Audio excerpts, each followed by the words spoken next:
자, 우리는 이전 시간부터 해서 요한계시록을 이제 함께 묵상하게 되는데, 제가 안경에 대한 얘기 있죠. 요한계시록을 잘 읽어야 되는데 이상한 안경들이 참 많이 있다라고 우리가 한번 짚었습니다. 특히 미국에서 건너온 극단적인 세대주의, 이 신학의 한 종류인데, 극단적인 세대주의 신학이 한 80년도 때 한국 교회를 좀 많이 오염시켰어요. 그 후에 이건 아니다 싶어서 자정작용이 있었지만, 근데 여전히 한국 교회에 그걸 따르는 성도들, 여전히 그걸 놓지 못하는 어떤 목회자들, 아니 아예 그렇게 간 교단, 아니면 그게 심취해 있는 선교단체들이 여전히 한국 교회 곳곳에 남아 있습니다. 근데 요한계시록은 다른 것 아니라, 우리가 다른 건 다 잊어도 이거는 꼭 기억하자고 저번 주에 당부드렸는데, 자, 한번 위에 요한계시록 말고 밑에 고난 중에부터 읽겠습니다. 시작. 고난 중에 있던 성도들을 위로하시려고 보내신 하나님의 편지. 요한계시록은 이 안경을 안 쓰고 읽으면 자꾸 이상한 소리를 하는 사람들이 생겨요. 666이라는 상징에 빠져가지고 그게 바코드니, 그게 또 안 되니까 나중에 뭐 베리 칩이니, 또 앞으로 또 뭔가 나오면 또 그게 갖다 붙여, 이거 666이다 이렇게 또 갖다 붙일 거고, 뭐 적그리스도는 누구니. 하나님께서 요한계시록을 우리가 명확하게 알지 못하도록 두루뭉술하게 덮어놓으신 부분이 참 많아요. 상징으로. 근데 거기에 꽂혀가지고 숫자, 막 단어 하나, 그게 좁게, 요한계시록 전체의 내용이 아니라 좁게 보면서 마치 자신이 신령한 사람인 것처럼 그렇게 스스로 만족하고, 스스로 다른 사람들 앞에서 나는 아는데, 이렇게 우월감에 빠진 사람들이 한국 교회를 많이 병들게 했어요. 근데 요한계시록은 다른 거 없습니다.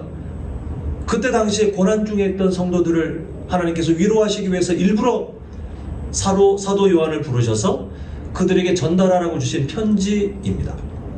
성도님들께서, 우리 교회는 그런 분이 안 계실 거예요. 근데 다른 곳에, 뭐 여수에 다른 또 예수님 믿는 사람들 만났는데 싹 와가지고 666이 뭔지 알아? 뭐 이상한 소리 하시면 그분을 위해서 기도해 줘야 돼요. 하나님, 저 사람 어떡합니까? 기도해 주셔야 돼요. 그게 아까 말씀드린 극단적인 세대주의의 잔재예요. 균형 잡힌 성경 66권 안에 있는 게 아니라 자기가 보고 싶은 거기에 막 심취해가지고 그런 것도 찾는 사람들이 있어요. 음모론, 아니면 그런 뭔가 특별한 것 같은 심취하는 그 성격들이 있는데, 그게 마치 성경을 아는 것처럼 달려가면 되지 않습니다. 요한계시록은 반드시 고난 중에 있던 성도들을 위로하기 위해 하나님이 쓰신 뭐라고요? 하나님의 편지. 1장부터 마지막 장까지 그냥 그렇게 돼 있어요. 그게 주 목적. 그래서 우리가 이 안경을 쓰고 봐야 되겠는데요. 오늘은 이 요한계시록을 그때 당시 성도들에게 전달해야 할 사도 요한에게 어떤 일이 일어났는지를 그 사람의 간증을 통해 보게 되는데요. 자, 먼저 첫 번째 제목 함께 읽겠습니다. 시작. 고난 중에도 성도답게 살고자 몸부림치는 것이 성도가 드릴 뭐의 예배죠? 삶의 예배. 그러니까 우리가 맨날 삶의 예배, 막 삶의 예배, 꽤 그럴싸해 보이는 말이지만 삶의 예배는 별거 없습니다. 성도가 처해진 상황 가운데서 성도답게 사는 거예요. 그렇게 살려고 몸부림치는 거예요. 물론 실패할 때도 있겠지만, 안 되는데, 나 이렇게 살아야 되는데, 하나님 저 도와주세요. 이런 모든 과정들이 삶의 예배로 드려집니다. 자, 우리 한번 구절을 먼저 보면요. 그 구절을 제가 한번 읽어드리겠습니다. 나 요한은 너희 형제요 예수의 환난과 나라와 참음에 동참하는 자라. 하나님의 말씀과 예수를 증언하였으므로 말미암아 반모라는 섬에 있었더니. 지금 성도님 다 펴 계시죠? 1장 9절을 보면 자기를 소개하는데 특징적인 단어 3가지를 봐야 됩니다. 예수의, 그 다음에 뭐라고 되어 있죠? 환난, 그리고 그 다음에 나라, 그리고 참음. 지금 자기 자신을 소개하는데요. 왜냐하면 이게 하나님의 편지. 이제 오늘 우리는 사도 요한이 그때 겪었던 것을 간증으로 이제 듣지만, 이 편지가 다 기록된 상태로 그때 당시 첫 번째로 이 편지를 받았을 당시의 초대교회 성도들에게 이게 보내졌을 거 아닙니까? 그 자기를 소개하기를, 나 엄청난 계시를 받은 나 신령한 사람, 이게 아니라 뭐라고 말하냐면 예수의 환난, 그리고 하나님의 나라, 그리고 참음은 이제 성도의 인내를 말합니다. 여기에 동참하는 나 사도 요한.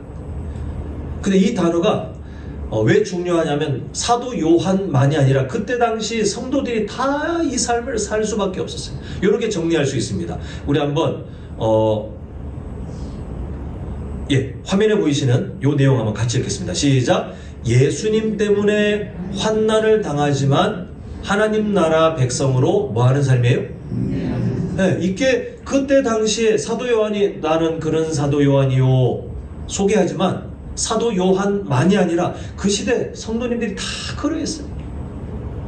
그런 시대를 살았던 사람들입니다. 지금 현재 사도 요한은 에베소라는 사람들이 많이 모이는 그 도시에서 멀리 떨어진 황량한 돌로 뒤덮여 있는 사람 살기 참 척박한 반모라고 하는 섬에 유배되어 있습니다. 당시 로마 제국이잖아요. 로마 제국의 정치 범죄자, 악랄한 범죄자들을 여기에 다 몰아넣고 유배시켜 버렸어요. 그런데 사도 요한이 정치 범죄자도 아니고 악랄한 범죄자도 아닌데 무엇 때문에 그렇게 됐냐 하면 우리가 9절 아까 보았지만 제가 읽어드리면 하나님의 말씀과 예수를 증언하였음 때문에 결국 복음을 전하다가 잡혀가지고 진짜 범죄자들 사이에 던져져서 유배되어 있는 그런 상황이에요. 학자들이 추정하기를 정확하게 나이가 나오지 않지만 그러나 예수님의 오심부터 해서 추정해보면 이때 당시에 아마도 사도 요한의 나이는 80세 넘어서 한 90세 요 사이 정도 노년의 사도입니다. 젊을 때부터 열심히 예수님의 제자로 물론 연약했던 적도 있지만 그러나 부르셔서 예수님의 십자가의 그 과정도 보고 그리고 사도행전 시대 때 초대교회의 성장을 돕고 그렇게 노년의 나이까지 정말 예수님의 제자로 묵묵히 살아왔던 사람인데 결국은 복음 때문에 또 인생 말년에 고난을 당하고 있습니다. 어찌 보면 세상적으로 보면 망한 인생이에요. 저 교회 다니더니 쯧쯧쯧쯧 손가락질 당할 만한 그런 인생일지 모르겠습니다. 근데 이 사도 요한은 예수 때문에 내가 이렇게 됐어가 아니라 그거를 당연시 여겨요. 지금 보시는 것처럼 예수님 때문에 환난을 당하고 있지만 하나님의 나라를 꿈꾸고 그 안에서 성도의 참음, 인내를 마땅한 것으로 여기는 삶. 근데 그런 삶이 이 사도 요한의 그런 삶이 이제 어디로 흘러가고 있는지 우리가 힌트를 보게 되는데 자 10절 보면 주의 날에 내가 성령에 감동돼요. 자 지금 어떤 상황인지를 다시 기억하셔야 돼요.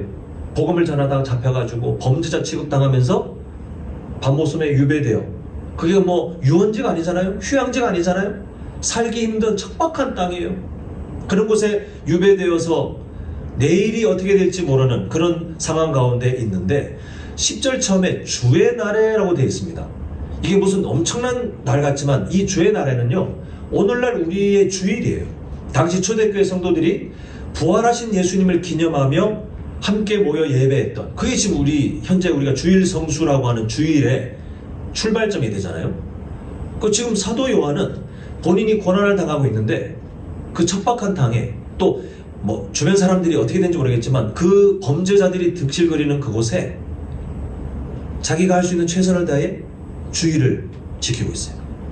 근데 그 예배가 일상처럼 그냥 늘 그게 당연한 것처럼 유배되어 있지만 자기가 할 수 있는 최선을 다해 부활하신 주님을 기억하며 예배하는 그때 하나님께서 뜻하신 그대로 이 사도 요한에게 하나님의 말씀을 전하기로 작정하십니다. 그래서 보니까 그 뒤에 보니까 나팔 소리 같은 큰 음성을 들으니라고 되어 있는데 이 성경 속에 나타나는 이 이미지는 하나님께서 하실 그 말씀이 얼마나 중요하게 주어지는지를 말하고 있는 그래서 하나님께서 이제 뭔가를 말씀하시고자 하는 그 내용이 이제 이어지는 나팔 소리 같은 음성이라는 내용입니다. 하나님께서 누구를 주목하시냐면 고난 중에 있지만 나는 예수 때문에 환난을 당하지만 하나님 나라 백성으로 이 성도의 인내를 감당하고 있는 그런 사람이요 라고 자신의 정체성을 건강하게 잡고 있는 그리고 고난당하고 있지만 그러나 일상처럼 주일 그 시간을 하나님 앞에 온전하게 드리며 부활하신 예수님을 기억하고 예배하는 그 사람에게 하나님의 시선이 주목되면서 하나님의 역사를 시작하시는 것을 보게 됩니다. 사랑하는 성도 여러분, 우리는요 성도다움을 증명해야 되는 사람인데, 이 성도다움을 증명한다는 것은 내가 기분이 좋을 때 하고 기분이 나쁠 때는 언제든지 멈추고 또 나중에 기분이 좋거나 상황이 괜찮아지면 또 시작하는 그런 종교 생활을 말하는 것이 아닙니다. 성도다움은 마치 사도 바울이 말했던 것처럼 부요함에 처하든 궁핍함에 처하든 어떤 상황 속에서도 늘 성도답게 살아가는 일체의 비결을 배우는 것이 그게 그리스도인이에요. 지금 로마 황제의 그런 폭거 속에 성도들이 정말 고난의 고난을 낙심하고, 그 노년의 사도 요한도 지금 섬에 그 유배당해서 내일을 알지 못하는 그런 고난 중에 있음에도 사도 요한은 그 속에서 성도다움을 잃어버리지 않으려고 주님을 바라보고 있는 거예요. 부활하신 예수님을 바라보며 늘 일상처럼 늘 했듯이 그렇게 예배를 드리고 있는 것을 보게 됩니다. 이게 성도가 하나님 앞에 온전히 드려야 될 거룩이고 경건이에요. 그러니까 우리가 살아가며 거룩과 경건을 자꾸만 특정한 어떤 종교적인 색채로 자꾸 뒤바꾸려고 하는데, 이거는 악한 마귀가 우리의 힘을 빼려는 거예요. 우리가 주일날 올 때 그럴싸한 옷을 입고 짙은 색 옷을 입고 머리도 좀 잘 빗고 그리고 와서 엄숙하게 장난치지 않고 그런 경직된 자세로 뭘 하면 나는 경건한 시간을 보냈어, 이렇게 착각하게 만들어요. 경건은 경직이 아닙니다. 거룩은 종교적인 색채가 아니에요. 경건과 거룩은 어떤 상황 속에서도 성도답게 살려고 몸부림치고 있는가, 그 마음의 태도를 말해요. 하나님이 원하시는 경건이 바로 그겁니다. 아까 전에 사도 요한이 9절에서 자기를 설명할 때 그거 했잖아요. 예수님 때문에 환난을 당하지만 하나님 나라의 백성으로, 그걸 아는 거예요. 내가 하나님 나라의 백성이라는, 하나님께 소속되어 있다는 그걸 알기 때문에 내가 일상을 누리든 아니면 잡혀서 유배지에 보내지든 그 곳에서 내가 성도답게 살고자 몸부림치는 그 과정이 바로 경건이에요. 오늘 이 시대에 하나님 앞에 예배드리는 예배 시간, 특히 이 주일 성수가 많이 우선순위가 밀려나고 있는 것들이 한국교회에 나타나고 있습니다. 그러니까 뭔가 특별한 일이 없으면 오는 거예요. 근데 이게 바뀌어야 되지 않습니까? 주일 성수를 하나님 앞에 온전히 드리기 위해서 특별한 일도 밀어놔야 돼요. 겹치면 포기해야 돼요. 제가 청년 때 하나님께서 주신 그 마음일 거예요. 왜냐하면 저는 용기도 없고 망설이기도 많이 하는 그런 연약한 사람인데, 아르바이트 자리에서 그 업종 자체가 주말에 반드시 빠지면 안 되는,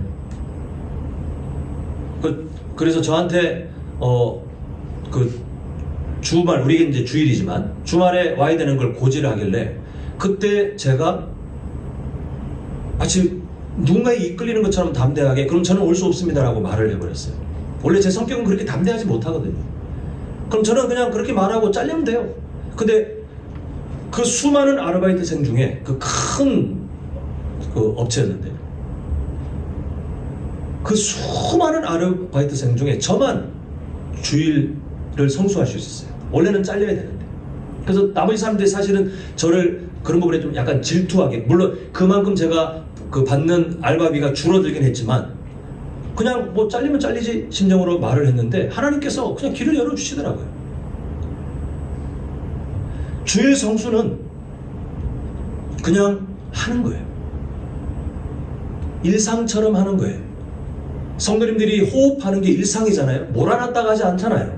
기분 좋을 때 열심히 하고 기분 나쁠 때는 멈추지 않잖아요. 그냥 일상.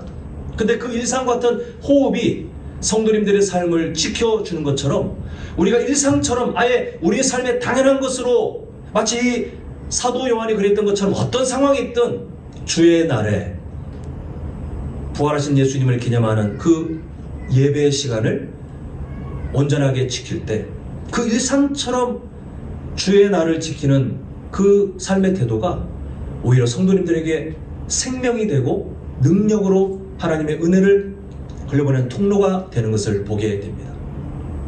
이 말세의 때에 하나님은 그런 사람들을 우리에게 그런 사람을 찾고 계세요.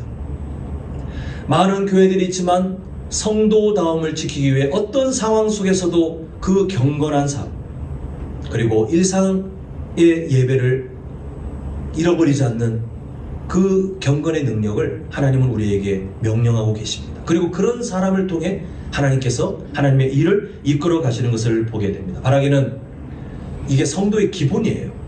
성도의 기본을 타협하지 않고 일상 속에 온전히 나타내며 하나님이 기뻐하시는 예배자로 점점 자라가시는 우리 모두가 되시기를 간절히 소망합니다. 자, 다음 두 번째 제목 읽겠습니다. 시작. 고난의 자리도 예수님이 함께 하시면 은혜의 자리로 바뀝니다. 자, 아까 말씀드린 것처럼 10절 끝에 그게 있었잖아요. 나팔 소리 같은 큰 음성을 들었다라고 하면서 이제 본격적으로 신적 메시지, 그냥 일상의 어떤 일이 아니라 하나님께서 뭔가를 하시는데 그 예수님의 놀라운 음성이 이제 사도 요한에게 그 시대를 바꿀 위로의 메시지가 출발되는 것을 보게 됩니다. 그 요한이 몸을 일으켜서 그 음성의 주인공을 보니까 우리가 오늘 본문 시간이 모자라서 제가 타이핑했다가 다 줄여버렸는데요. 13절부터 16절까지의 내용을 다 보지는 않겠지만 그냥 간단하게 말하면 구약에서 하나님이신 예수님, 대제사장으로 이미 예표되었던 예수님, 그리고 메시아이신 예수님을 다 종합하는 장면들이에요. 어떤 모습들이 나중에 한번 읽어보시면 나올 텐데 그 모습들이 다 뭐냐 하면 하나님이신 분, 대제사장이신 분, 메시아이신 분, 그 예수님이시라는 것을 드러내는 그런 장면들이 나오는 것을 보게 됩니다. 그 영광스러운 주님께서 7금 촛대 사이를 막 운행하시는 그 모습이 이제 오늘 본문 속에 가장 핵심인데 이게 뭐냐 하면 7금 촛대는 뒤에 20절에 나오는 것처럼 교회잖아요. 예수님께서 고난받고 있는 교회에 여전히 함께 계시면서 그 중심이 되시고 그 주인이 되고 계신다는 놀라운 진리를 사도 요한에게 상징적으로 보여주고 계시는 것을 보게 됩니다. 당시 사도 요한은 그 시대의 상황 속에 약자였어요. 뭘 할 수도 없을 만큼 약하게 잡혀서 약하게 그 밤모섬에 던져질 수밖에 없는 약자였습니다. 아무것도 할 게 없잖아요. 사람들을 모아서 엄청난 일을 벌일 것도 아니고 그냥 잡히면 잡히는 대로 끌려다닐 수밖에 없는 듯 보이고 섬에 있으라 그러면 그냥 거기 있을 수밖에 없는 그런 약자예요.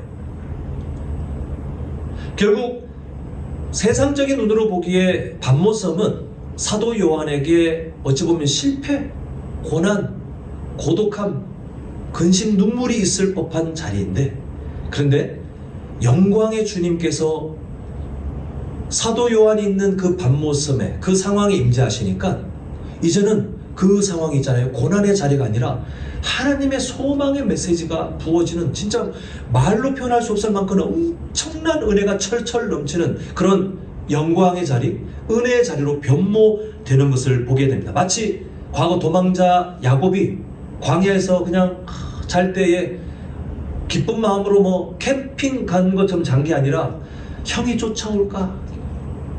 근데 더 이상 가면 캄캄한 중에 광야가 너무 위험하니 그냥 그렇게 잘 수밖에 없었던 그때 그 광야가 고난의 자리일 수도 있고 두려움의 자리일 수 있는 그 광야에 하나님이 만나주시니 이제는 하나님과의 은혜를 기억하는 베델로 바뀌잖아요. 훗날 삶의 위기를 만났을 때 다시 또 그 자리를 찾아와서 하나님의 은혜를 다시 바라볼 법한 그런 은혜의 자리로 바뀐 것처럼 사도 요한이 있는 그 밤모섬은 이제 더 이상 고난의 자리가 아니에요. 하나님의 위로의 메시지가 역사의 주인 되시는 예수 그리스도께서 만나주신 그런 은혜의 자리로 바뀐 것을 보게 됩니다. 그렇게 예수님께서는 사도 요한이 서 있던 고난의 자리를 은혜의 자리로 변화시켜 주셨고, 이제는 이 사도 요한을 통해서 그때 당시에 고난의 자리에 살아갈 수밖에 없었던 초대교회 성도들의 삶도 고난의 자리를 그 주님께서 주신 메시지를 통해, 그 위로의 편지를 통해서 은혜의 자리, 사명의 자리로 바꾸실 그 은혜들을 베푸셨고, 그 결과가 사실 지금 우리예요. 그때 당시에 교회가 다 낙심했으면, 다 망했으면 복음이 어떻게 전달돼요? 어떻게 여기까지 흘러와요? 근데 요한계시록을 통해 하나님의 위로를 경험한 그 성도들이 그 고난 중에도 하나님께서 맡기신 사명을 감당하며 그렇게 열방 가운데 복음을 전하고, 오늘 우리가 그 은혜를 누리는 수혜자로 지금 이 자리에 서 있는 것 아니겠습니까? 근데 하나님께서는요, 자, 사도 요한 내가 바꿨다, 그리고 그때 초대교회 성도도 바꿨다, 끝이 아니라 오늘을 살고 계시는 성도님들에게도 동일한 사랑을 베풀고 계심을 너무 들려주고 싶으신 거예요. 우리 성도님들께서 예수님을 열심히 믿고자 몸부림치시지만 때로는 불가항력적인 어떤 상황 가운데 밤모섬 같은 인생의 자리들이 닥쳐올 때가 참 많이 있잖아요. 근데 기억하셔야 돼요. 그 자리는 상황이 바뀌어야 괜찮아지는 게 아니라 그 자리에 영광의 주님께서 함께 계심을 우리가 믿음의 눈으로 볼 때 그 고난과도 같은 자리가 오히려 은혜의 자리로 바뀌는 것이, 그게 진짜 성도가 체험해야 될 성숙한 삶의 모습이에요. 그게 지난 믿음의 선배님들이 뭐 나라 아니면 어떤 상황 불구하고, 남녀노소를 불구하고 교회 역사 가운데 우리보다 먼저 천국 가 계신 그 많은 믿음의 선배님들이 이미 그렇게 살아간 삶이 바로 그래요. 고난의 자리 같지만 함께 하신 예수님을 바라보며 위로의 자리로 변화되는 것을 경험하는 삶, 그게 우리가 누릴 영적 승리, 그게 바로 시냇가에 심겨진 나무처럼 주변이 다 척박해도 그 나무만 생명력을 누리는 그 기적, 그게 바로 성도가 일상 속에서 고난의 자리를 은혜의 자리로 바꾸시는 하나님의 놀라운 사랑을 경험할 때, 그때 나타나는 삶의 열매들이 바로 시냇가에 심겨진 나무의 모습과 같습니다. 바르게 성도님들, 임마누엘 하나님으로 약속하시고 그 약속을 지키시는 삼위일체 하나님, 특히 우리 안에 임재하셔서 우리를 도우시는 성령 하나님은 우리를 떠나지 않으시잖아요. 함께 계시잖아요. 우리가 연약해도 우리를 품에 안으시잖아요. 그 하나님의 함께 하심을 통해서 고난의 자리도 은혜의 자리로 바꾸시는 놀라운 하나님의 기적들을 넉넉히 체험하고 또한 자랑하는 복된 인생 되어 가시기를 간절히 소망합니다.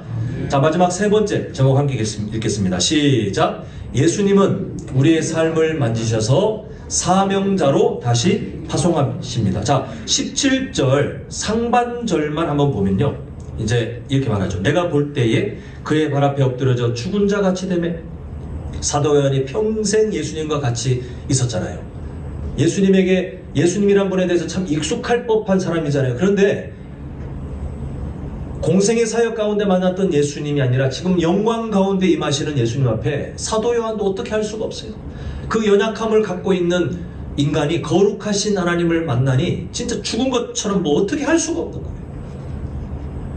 근데 그때 예수님께서 두려움에 떨며 엎드려져 있는 사도 요한에게 하신 행동이 17절 중반절입니다. 보면 이렇게 말하죠. 그가, 예수님이 오른손을 내게 얹고 이러시되 정신 차려라 하셨습니까? 뭐라고 하셨어요? 두려워하지 말라. 예수님께서 요한계시록의 그 메시지를 주시러 오신 목적은 위로였잖아요. 지금 사도 요한이 영광 가운데 오신 예수님 앞에 어쩔 수 없이 연약한 인간이라 그냥 벌벌 떨고 있을 때에 손을 얹으시며 두려워하지 마라. 그 손은 사도 요한을 위해 십자가에 못 박히셨던 그 손이에요.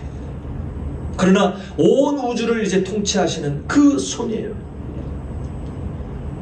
그 예수님께서 사도 요한의 마음을 아시고 위로하신 다음에, 그 다음에 어떠한 분인지를 17절 하반절부터 18절까지 이렇게 말씀하십니다. 나는 처음이요 마지막이니. 우리가 유식하게 알파와 오메가, 역사의 주관자라는 뜻이에요. 성경에서 저런 대목이 나오면 역사를 통치하시는 하나님을 드러내는 그 시대 사람들은 다 알 법한 표현. 알파와 오메가, 나는 처음이요 마지막이니. 근데 그 다음에 아주 특징적인 예수님의 선언이 있죠. 곧 어떤 자라? 살아있는 자라. 내가 전엔 죽었으노라. 예수님의 십자가 사랑이 그렇잖아요. 십자가에서 죽으심을 당하고 3일 후에 다시 살아나신 그 사건, 결국은 곧 살아있는 자라. 그리고 그 뒤에 보면 볼지어다 이제 세세토록 살아있어, 살아있다는 것을 계속 강조하시는 건데, 왜냐하면 교회는요, 성도는요, 부활하신 예수님 바라보지 않고선 살 수가 없어요. 그 요한계시록이 기록되어야 됐던 그 시대에 지금 반모섬에 유배되어 있는 사도 요한뿐만 아니라 그때 당시에 로마 제국에게 고난당하면서 다 낙심하고 있는, 믿음이 점점 무너져가는 그 성도들이 주목해야 될 분이 누구냐면 부활하신 예수님이에요. 그냥 저 멀리 어떤 신이래가 아니라 그분은 정말 나와 같은 육신의 몸을 입고 오셨으나 부활하셨고 승천하셨고 그 부활하신 몸 그대로 우리를 품에 안으신 그 예수님, 우리에게 부활의 능력을 이미 약속하시고 그렇게 인도하시는 그 예수님, 곧 살아있는 자라, 그 예수님을 지금 말씀하고 있어요. 그리고 18절 끝에 정말 엄청난 표현이 있죠. 사망과 음부의 열쇠를 가졌노니, 죽음의 권세까지도 이기신 예수님은 이제 열쇠를 가졌다는 것은 완전한 통치자예요. 지금은 로마 황제가 막 지 멋대로 하고 성도들을 죽이고 교회를 파괴시키고 사도 요한을 반모섬에 유배시키고 하고 싶은 거 다 하러 갔잖아요. 그런데 역사의 열쇠는 누가 갖고 계시냐면 예수 그리스도께서 열쇠를 갖고 계세요. 다만 그 승리의 때는 이미 예견되어 있으나 하나님의 뜻을 이루기 위하여 잠시 이 땅에서 성도들이 겪게 되는 그 인내의 시간은 성도가 감당하며 그 속에 아까 말씀드린 것처럼 성도다움을 증명하는 삶의 예배, 경건을 하나님께 드리기 위한 그 과정으로 잠시 허락되어 있는 것을 보게 됩니다. 이 모든 선언, 난 너에게 이런 예수다, 내가 이런 예수로 너를 지금 만나는데, 자, 그 다음에 정말 중요한 내용이 19절에 있습니다. 자, 19절 보시면, 그러므로 네가 본 것과 지금 있는 일과 장차 될 일을 기록하라. 뭘 쓰라는 거예요? 어떤 성경? 요한계시록을 써서 누구한테 나중에 전달해라? 이제 우리 다 아시죠? 그때 당시에 고난받고 있던 성도들, 낙심하고 있던 초대교회 성도들에게 너만 알지 말고, 너만 영광의 주님을 만나지 말고, 너만 그 소망을 누리지 말고 이제 그들을 위로하라. 하나님께서, 예수님께서 연약한 이 사도 요한, 아무것도 할 수 없는 것 같은 사도 요한을 위로하시고 세우신 다음에 다시 사명자로 파송하시는 것을 보게 됩니다. 사랑하는 성도 여러분, 하나님이 하시는 일이 늘 패턴이 동일해요. 약한 한 사람, 그러나 하나님을 바라보고 있는 그 믿음의 한 사람, 때로는 낙심하에 넘어져 있는 사람, 그런데 하나님께서 선택하신 그 한 사람을 찾으셔서 위로하시고 세우십니다. 그리고 부활하신 예수님을 보게 해요. 여전히 살아계신 예수님, 여전히 임마누엘 하나님으로 함께 계신 그 주님을 보게 해요. 지금은 요한계시록 같이 엄청난 환상들을 통해 우리에게 말씀 안 하셔도 되는 성경 66권이 완료되었기 때문에 이제는 하나님께서 우리에게 뭔가 말씀하실 때 충분한, 이미 더 이상 새롭게 말씀하실 필요가 없을 만큼 충분하게 하나님의 말씀이 우리에게 주어진 그런 시대를 살고 있기 때문에 우리는 성경 66권을 볼 때마다 지금 나에게 살아 역사하셔서 말씀하시는 하나님의 음성을 늘 마주할 수 있는 엄청난 특권을 누리고 있어요. 하나님께서는 그렇게 만나주시고 말씀하시고 다시 위로하신 다음에 일으켜 세우신 다음에 항상 거기서 딱 멈춰서 자 이제 힘을 줬으니 잘 먹고 잘 살아라 하시는 게 아니라 그 다음에 늘 도착하는 목적지가 뭐냐면 사명자로 파송하세요. 특별한 열심이 있거나 타고나기를 몇 대째 예수님 믿는 그런 엄청난 어떤 뭔가 체험을 누린 어떤 사람들, 그런 사람들에게만이 아니라 하나님의 자녀라면 하나님께서는 늘 이렇게 하나님의 사명자로 다시 파송하세요. 물론 때로는 넘어지고 때로는 실패하고 때로는 도망칠 때도 있어요. 마치 요나처럼 하나님께서 주신 사명지가 있음에도 감당하지 않고 도망칠 때도 있어요. 그런데 하나님께서 어떻게 하시는 줄 아십니까? 다시 또 끌어다 갖다 놔요. 왜냐하면 그거 안 하면 하나님 손해보니까 무슨 보험회사 사장이 직원들 막 닥달하면서 수익을 얻어야 되니까, 그런 마음이 아니라 하나님의 자녀는 사명의 자리에 있어야 살아나요. 하나님의 자녀는 사명의 자리에 있어서 때로는 고군분투하고 때로는 눈물도 흘리고 때로는 한숨도 쉴 일이 있겠지만, 그러나 그 안에서 살아계신 주님을 바라봐야 변화돼요. 성장해요. 결국 누구를 위해서 하나님이 계속 우리를 사명제에 다시 갖다 놓으시냐면 우리를 위해서. 이 말세 때에 그렇게 해야 우리가 살기 때문에, 그렇게 해야 우리가 하나님의 나라를 알고, 그렇게 해야 예수님의 성품을 닮아가는 삶이 되기 때문에 우리가 피하고 싶어도 피할 수가 없어요. 성도님들 한번 피해 보십시오. 하나님, 저 사명자로 안 살랍니다 한번 피해 보십시오. 가능하면 저한테 방법 좀 알려주세요. 근데 제가 경험하고 제가 목격한 하나님은, 물론 그 어떤 사람이 구원받지 못한 사람이라면 뭔 짓을 하든 하나님께서 더 이상은 손을 안 대시겠죠.